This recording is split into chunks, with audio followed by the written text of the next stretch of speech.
If you're a business owner, you probably find it challenging to deploy, maintain, and protect your technology. It's hard to make a plan for business continuity with unpredictable IT costs, unexpected problems, and ineffective communication. So ProLink Systems, your network, our solutions, can help take your company to the next level. We offer managed IT services, IT consultation, security solutions, and cloud services at affordable rates. Expert IT support from ProLinkSystems.com. Take the focus off your technology problems and put it back where it really matters. Your business.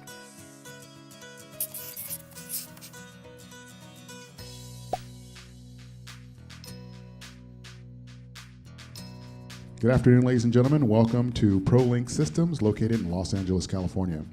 Today's presentation is brought to you by CEO Brian Shad and Tech Sales Manager Michael Pena.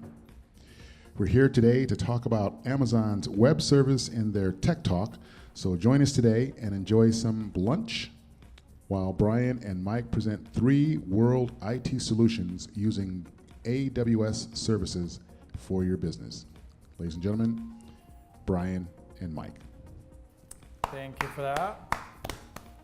Well, hello everybody. This is our first Tech Talk. It is. And we're going to have a little bit of lunch. I hope everybody's enjoying your lunch. But today we want to talk about technology.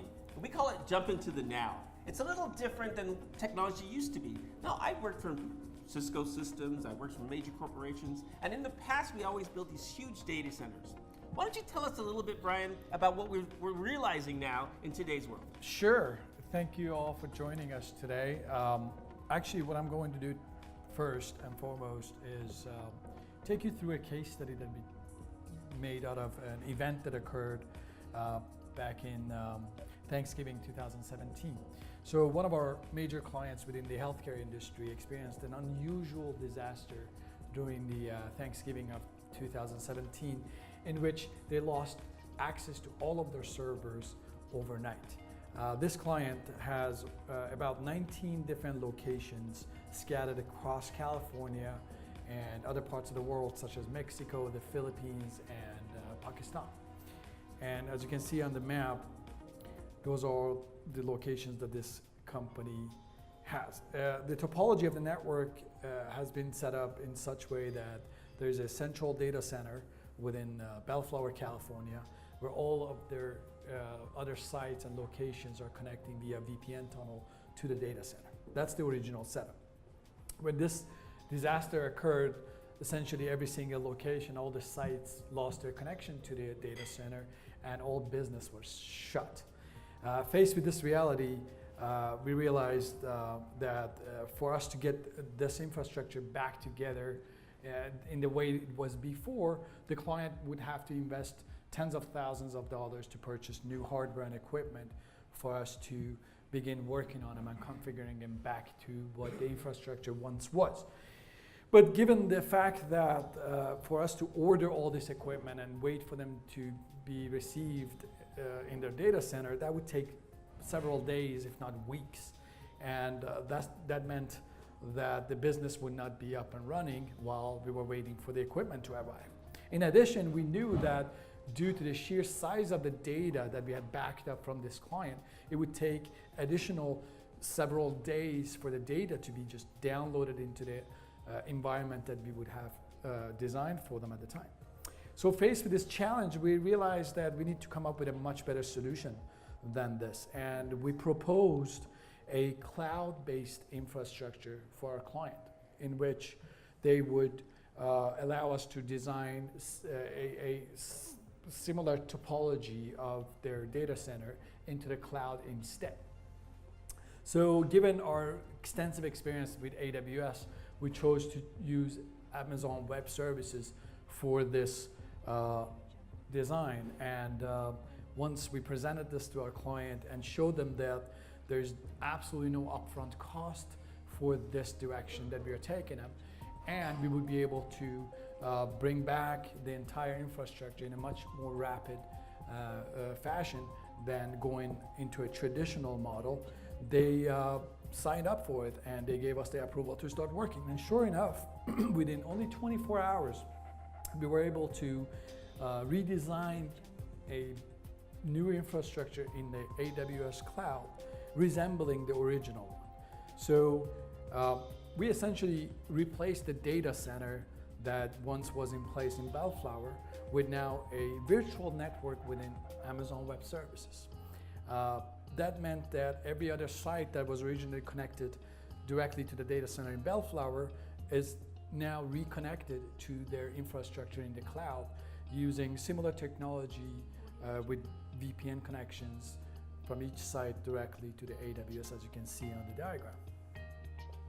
When the staff returned back after the holidays, they went right back to work where they left off, as if this disaster had never happened before, never occurred.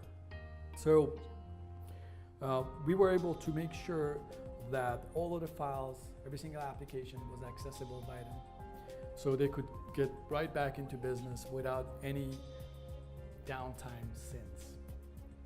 In fact, they came back to a much more enhanced network than it originally was. Amazon Web Services allowed us to have a lot more insight into into details of our infrastructure. Their monitoring tools allowed us to be able to distribute resources throughout the infrastructure in a much better fashion, and overall we increased the performance of our network in a much better way. And this was greatly appreciated by the staff, which they totally could experience this on day-to-day basis. The changes was obvious and visible. Now, currently we're still working with this client because we noticed that aside from the data center, they also have a series of local servers in every site for various local purposes.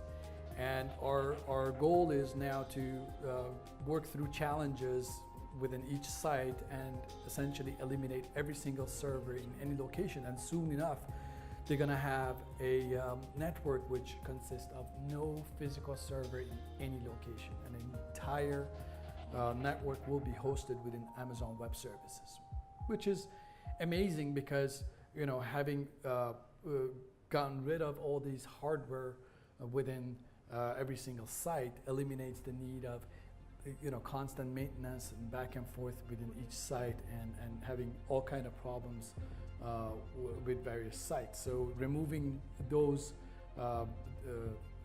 components from the network is going to make the network much more lean and eventually lead to much better performance. So why did we decide to make this a case study? We wanted to show that there's going to be a much more rapid design when it comes to a virtual environment within a cloud like AWS. The elasticity of Amazon Web Services allows us to expand and shrink the network as we need to in a much more rapid way versus if we had a hardware network, a traditional standard network as they used to have it before. We want to also show that a large-scale infrastructure can be hosted within the cloud. The traditional way of thinking has always been that cloud can be used for smaller networks or smaller platforms, but we have shown here clearly that even a large-scale complex network can be completely hosted within the cloud and within AWS services.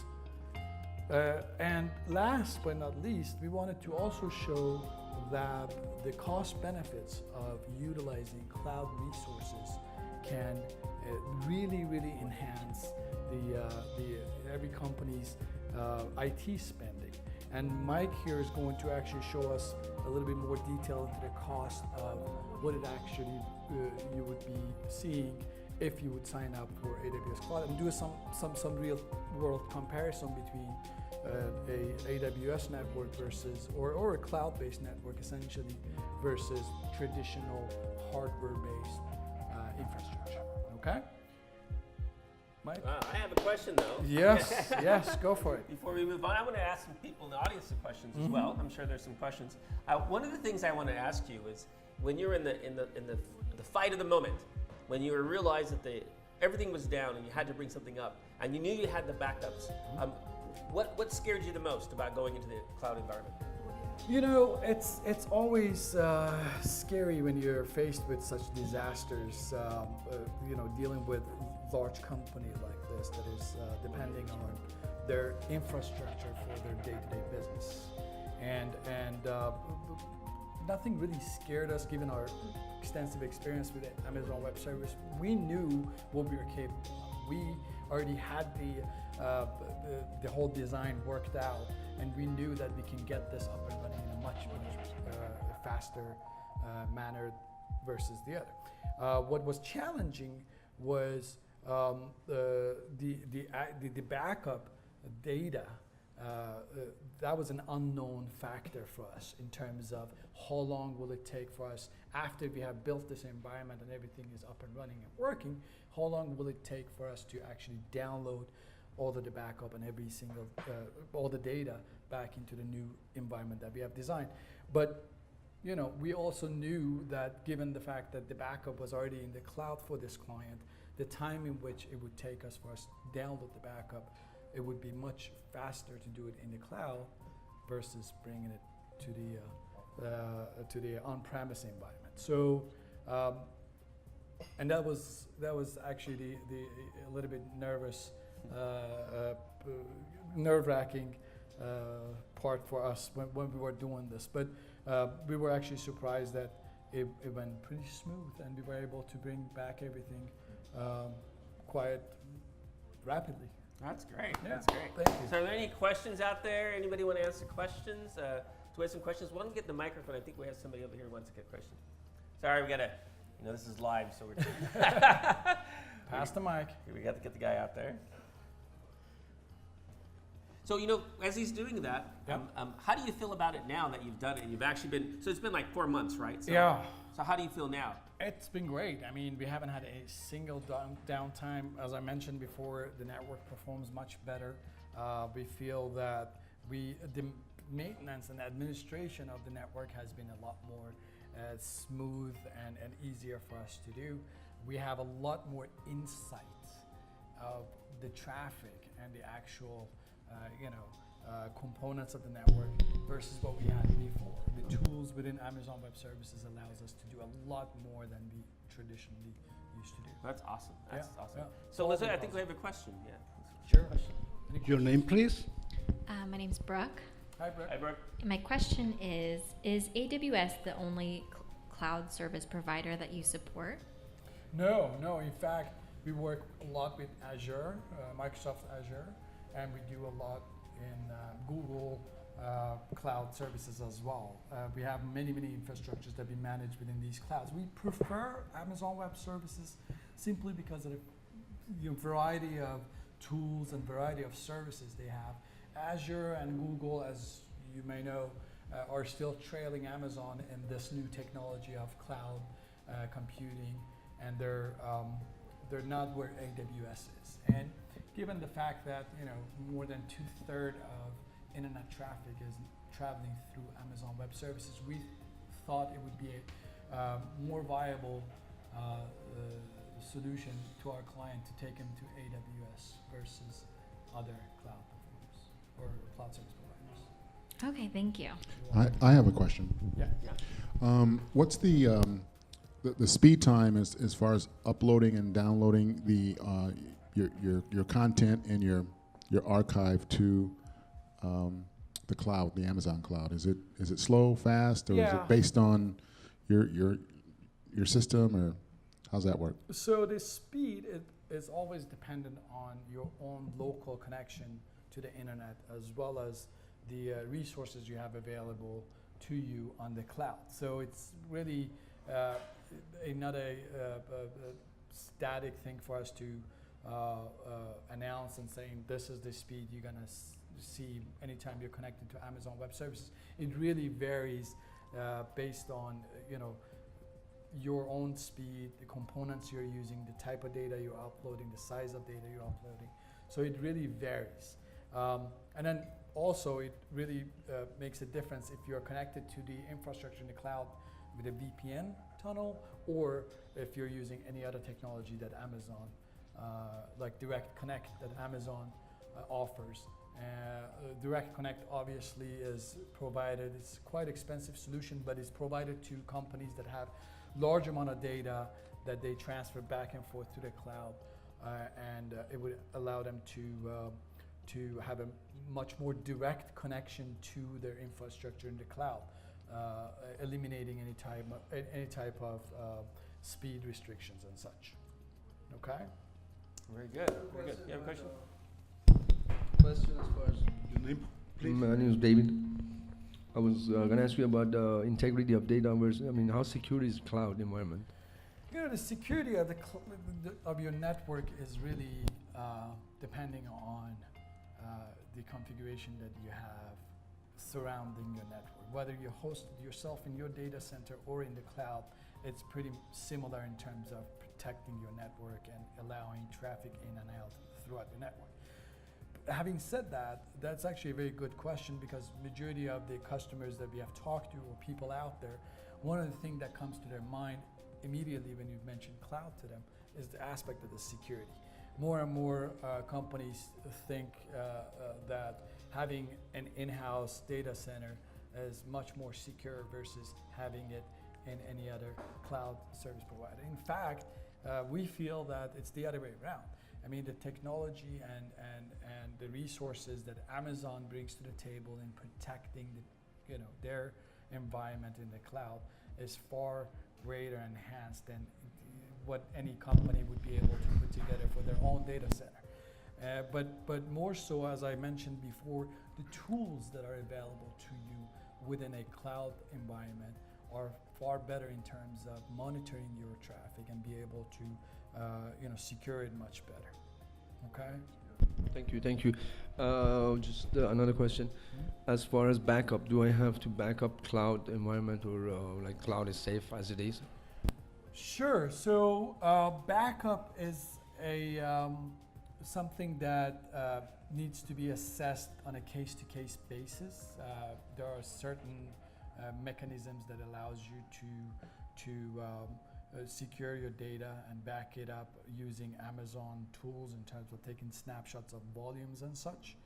But there are applications that would require you to do a different type of backup and disaster recovery. So you may have to utilize traditional resources to do similar backups as you have done it before in your on-premise environment. But obviously having the data in the cloud is more reliable in terms of backing it up and having multiple redundant environment available to you.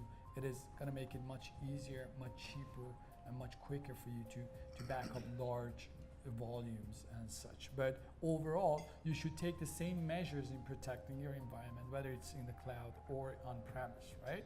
But the tools available to you on the cloud are much more sophisticated and easier and cheaper to deal with. Okay? Thank you. Any other questions? Are we good? All right. So let's move on. Great job. Great job. Thank you for that answer. AWS is a fascinating product. And it's a fascinating product because after years of working in IT, it's a fear factor. Are we going to do AWS and put all of our valuable data in the cloud that we don't own, or are we going to keep it in our closet? I'm not going to talk about that. But nonetheless, we got to understand that AWS, in our opinion, is one of the biggest and safest factors that you can have, because they have dedicated resources. You have access to that data 24/7. And you can actually monitor it and control it and put alarms and systems in it so you can make sure that you're watching it. And more importantly, you can watch your money. Okay, that's the biggest part here, is you can see how much money you're spending. So that's the important part. So I'm going to go ahead and talk about some other aspects that we want to talk to you. That was our first case study. So now let's move on to the second case study. Unfortunately, computers are giving me the need to have glasses. Tech problems? Yeah, tech problems, yeah, glasses. What I want to talk about is the zero-thin client. The reason why I want to talk about a zero client is because it's kind of a new phenomenon, but not really. And what I mean by that is we've had thin clients for a very long time. The zero thin client is an important new design from an old idea. Many years ago, we used to do these, zero clients that were what we called in the IT world were just plain thin clients. What that was is we had a monitor that hooked up to some kind of server inside your infrastructure.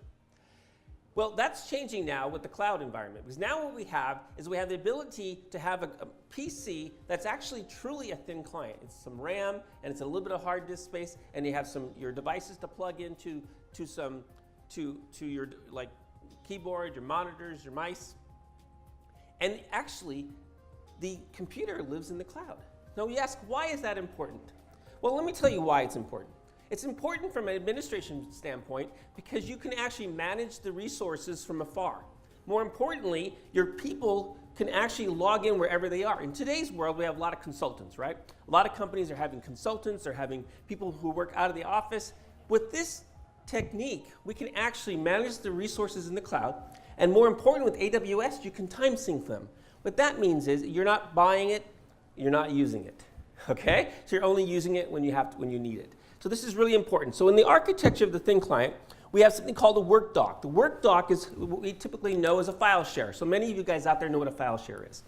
A file share in the cloud with AWS is called a work dock. What that means is that you can log in using any device, upload data, and now any client that has access to those devices can see it. The great thing about that is now offices, like we just talked about, we had 19 offices in a disaster. They have work docks assigned to them. Those offices come down, and guess what? They still have access to them. Because I doubt if AWS isn't come crashing down one day.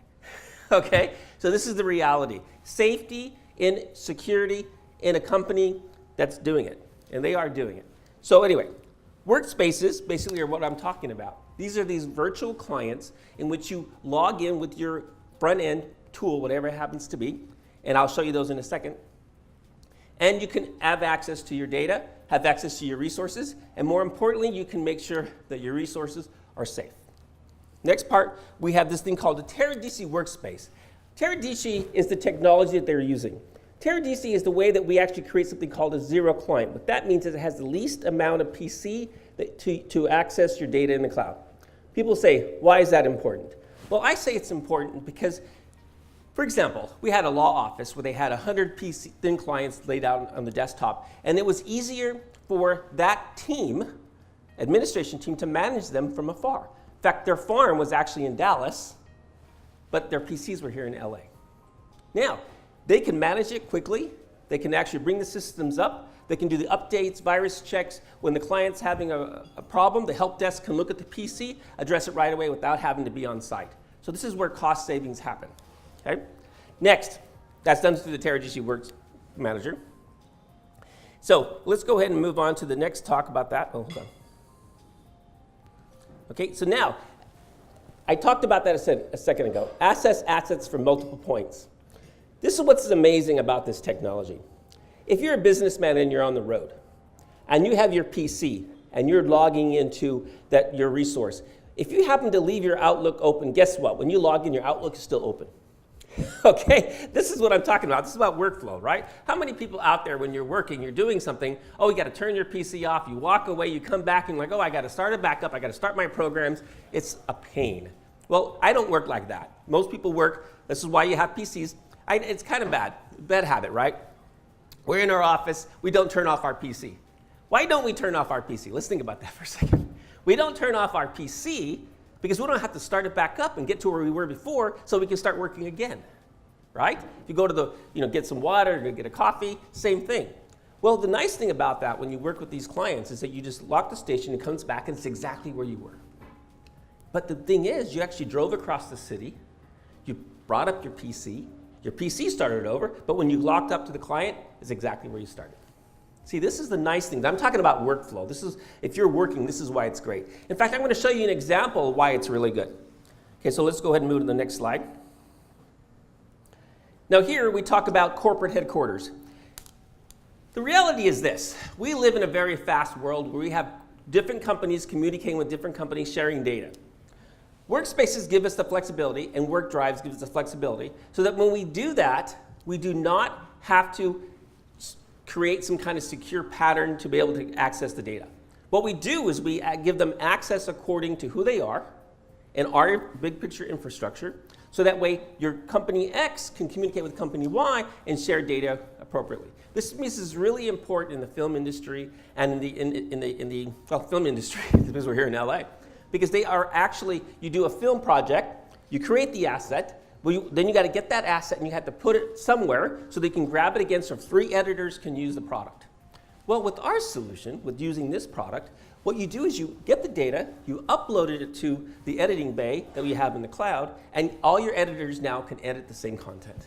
That is something that's special and unique about this solution. And we're going to show it to you in a second. So right here, basically, we talk about the services that are in the cloud. This means I can access the resources I need for wherever I am from whatever tools. There's actually access to getting on a cell phone. You can use an iPad. You can use an iMac. You can use a PC. And when you log into the server, you're going to get the same product on the other side. And that's what's important here. So it saves you money. If you haven't figured that out, I don't need 10 devices now. I just need 10 appliances to access my data, right? So let's talk about that for a second. Now, the zero thin client is actually, I believe, the biggest improvement about what AWS is, and I'm going to show you an example of that. So forgive me for a second, I have it logged out.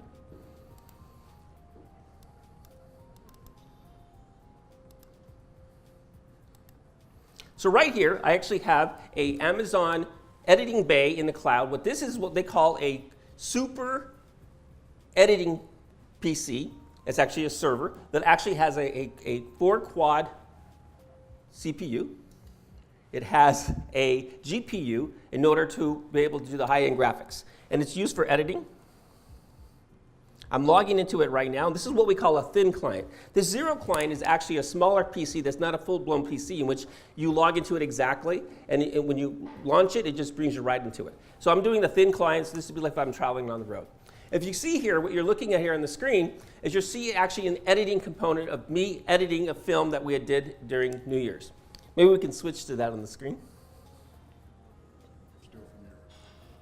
The amazing thing about this solution is that we actually uploaded the files from production, from post, into the cloud. So what that means, as an editor, all I had to do was log into my client, and I was able to access the data without having to get a medium passed to me. This is where I believe the benefit in this solution happens. If you come to here, how we make this happen is in the AWS client, we actually do a shared drive here. It's called a work doc. That work doc, then now, what happens is I can have a client which has nothing to do with me, where I can have a person upload the assets into the folders. For example, in this particular case, where you see it on the screen, these files were uploaded by a different person in the workflow environment here. And then when they uploaded it, I was able to begin editing immediately. This is very important. And the reason why this is important is because when you're in a multi-business facet, where you have many businesses working together, many editors working together, if you upload all the content into the cloud, now people can access those data points and do editing without having to pass media around. So this is what I believe is one of the biggest benefits of the AWS cloud in this environment. So the multiple access points are really important in a workflow environment when you're working with many studios trying to get a product to the door. And this is the biggest feature where we believe that AWS cloud actually really helps the film industry. So once again, our case study about the zero thin client was to be able to look at a solution and say, can we possibly benefit if we put our content in the cloud and we have editors access the content from a different access point? The answer we got was yes, absolutely. And the most important part is the cost benefit by doing so. What I mean by that is that when we have workers working in the cloud, when they're logging in, that's the only time Amazon is charging you. When you actually stop the service, meaning they turn off the machine, you are no longer being charged. So what that gives you is a superpower computer to do editing without having to pay for it on a daily basis. Which actually brings us into the next solution. The next case study we talk about is basically what is the cost benefit when you're working with Amazon compared to any other solution. So our next case study we're talking about is what's the ROI, return on investment. Earlier today, we heard from Brian where he talked about he had some servers come crashing down. These servers were no longer available to the company, and we had to do something to bring them back up. He took the backups, and instead of buying new servers, waiting a week, keeping the business down for a week, he actually brought everything back up from backups. And he did this in the cloud. So let's talk about this from a financial standpoint. One of the biggest things I think that is great about Amazon services is that you only are using resources when you need them. So that means you're only paying for resources when you need them. That's the biggest plus that I can think of other than security of why this is a great solution. So let's talk about the calculator. On the Amazon cloud, there's a calculator in which you can actually figure out what are the costs it's going to cost you to bring up an environment in the Amazon cloud. So let me show you what that is. So the AWS calculator is the biggest important factor to determine whether this is the right solution for your company. And I have a hard press thinking that it's not. Let me explain. Let's repeat what just happened with the first case study. The first case study, we learned that a bunch of servers came down and they were no longer accessible, and they had to somehow come up with a solution. It's good. Okay, so let's go ahead and look at what this meant. If I were to do a chemical, we answer a couple questions on this wizard. The first thing is we're doing an on-premises solution. What's going to cost us to keep the solution we have today? Let's go ahead and let's say we use the Oregon, because that's where our systems are. We say we want to replace with virtual servers. And in the scenario that we just talked about in our first case study, we had number of processor. Let's say we had four servers. Let's say they had 256. They were pretty powerful ones. And we basically say we were using a terabyte of data. And this is our lowest factor that we possibly can use in order to bring up the solution that we had before. Now remember, this means that we have our routers in place. Nothing's changing except for the servers. And let's do a calculator and see what our costs are.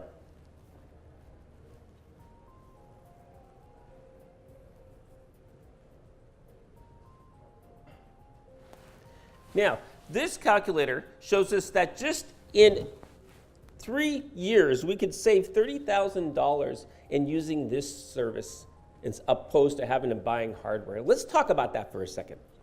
When you're buying hardware, that means you have a capital expense. That capital expense you're going to have to protract out 3 to 4 years in order to get the tax credit you need for that. But using Amazon services, you're actually getting the tax credit that year. That's the most important part that we have to understand. So that means when you're doing Amazon services, not only can you burst it, that means get more resources when you need it, you also can receive the benefit from a tax business side that same year, as any service. And that's the benefit that helps you understand why Amazon services is the best solution for you. Right now, $37,000 is not a lot of money, but it sure is to me, okay? So I believe it's a benefit that we should all realize. So anyway, that's all I have to say about these two case studies. I want to ask anybody, open up any questions out there. Anybody have any questions? Yeah, we have a bunch of people. Okay, we have a question. JJ? Do you want to come up, Brian, and answer the questions? Sure.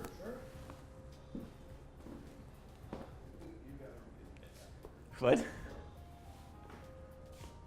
Any questions, guys? We're getting the mics.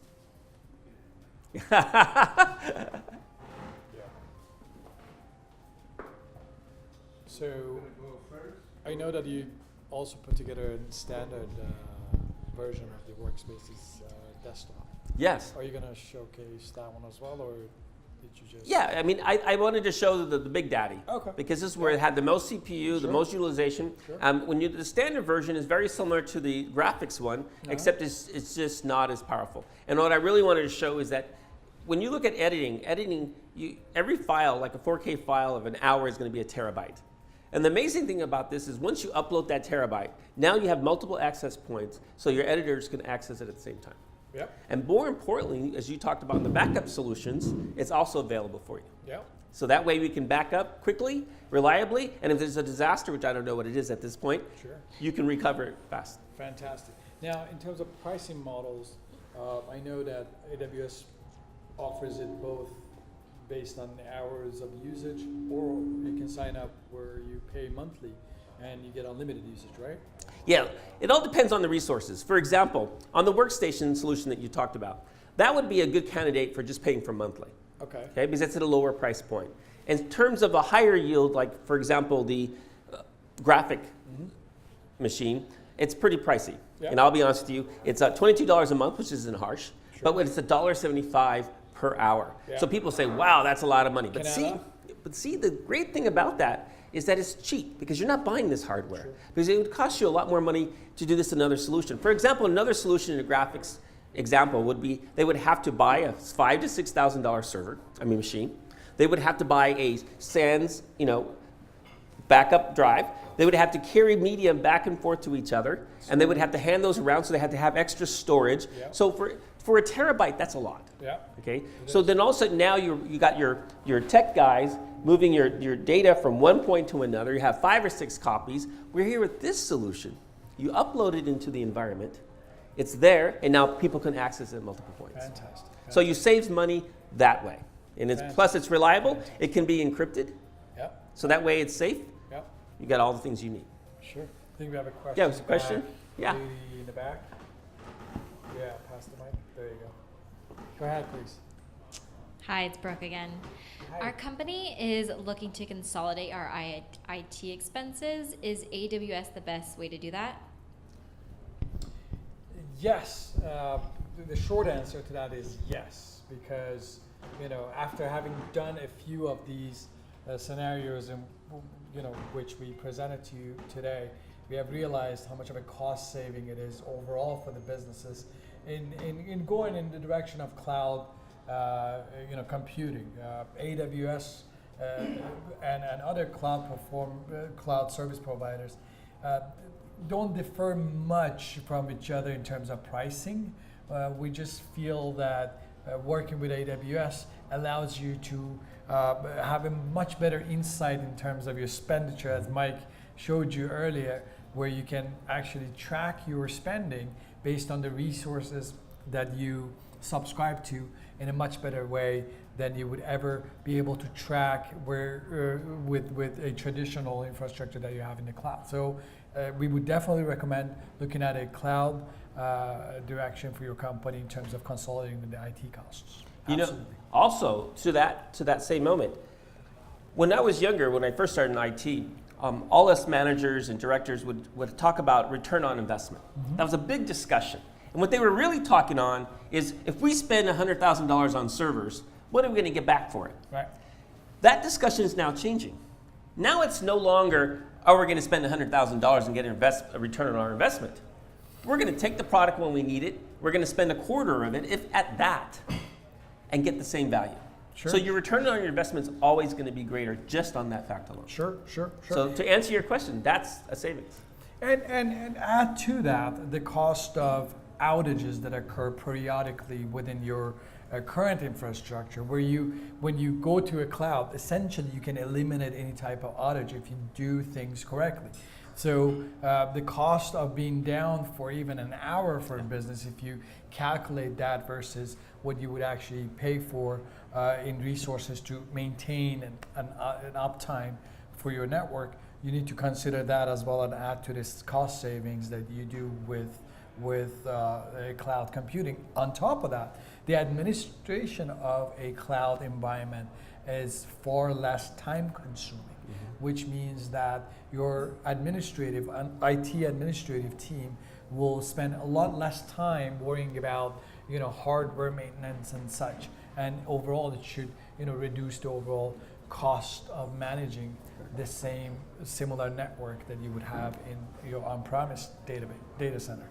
Any other questions? Yeah. Your name, please? Hi, my name is Dennis from BlackRock Software. Hi, Dennis. Okay. What if I had older PCs? I heard about your thin client technology that goes to the cloud. What if I had older PCs that I want to use instead of a thin client, can it still reach the cloud and do the same things as you showed me as a thin client? That's an awesome question, in fact, a very awesome question. I forgot to mention that. Yeah. That's the beauty about this product. When I showed you here, I showed you the example on a PC. It's an older PC, for exactly what you're talking about. It's not very powerful, but I was able to access my very fast server in the cloud and do my graphics updates on the fly. It had no degradation on my computer. Now today, if I would try to install Premiere on my computer, if I would get a terabyte of disk space and connect it to my drive, and I would try to edit, I'd be sitting here for hours. But with this solution, truly, at $1.75 an hour, Sure. it's well worth it. So when you're using a cloud desktop or a cloud server, you're at the mercy of the resources available to you on that machine in the cloud.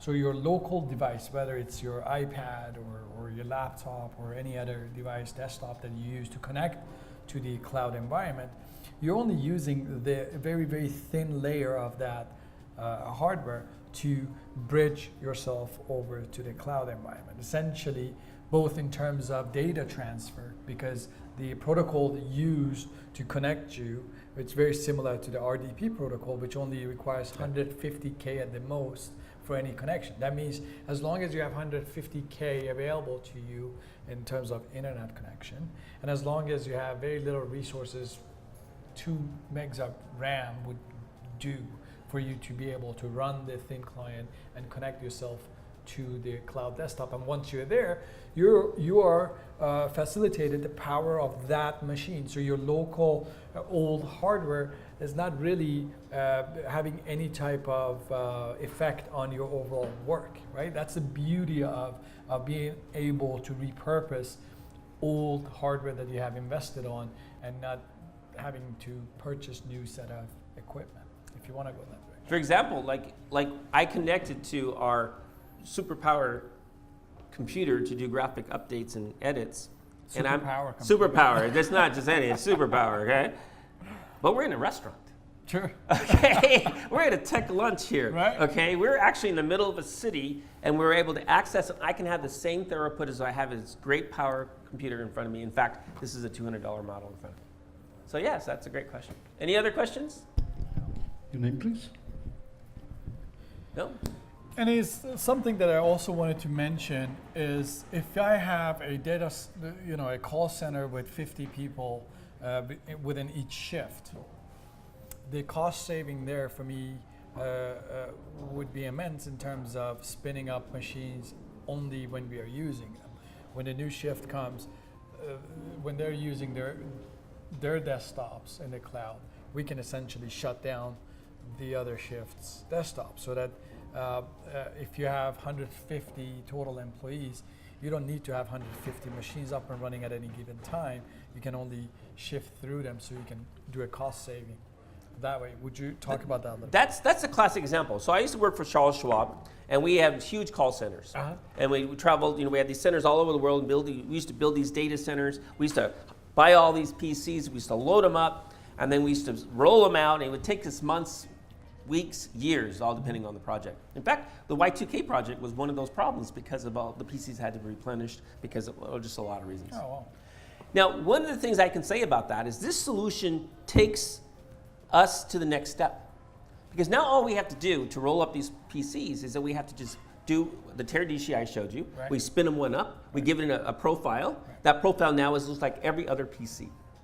We give it whatever apps we need, we attach it, people log in, and now you have single user login, and you can get it to all the resources. The amazing thing about that is I'm spending 8 hours on there, I have a second shift. Mm-hmm. That's 8 plus another 8, 16 hours. I have 8 hours left that the PCs are not being used. So that means, guess what? We get a cost savings. Now, absolutely. So spinning up devices are easier, it's repeatable, it's maintainable. Our help desk is actually solving tickets easier because we have a help desk project, and we have customers who are working on these solutions, and we find it's actually a lot better. Wow, yeah. And the same goes for servers. Absolutely. During idle times, non-peak times, you can, shut down some resources. You don't have to have them up and running.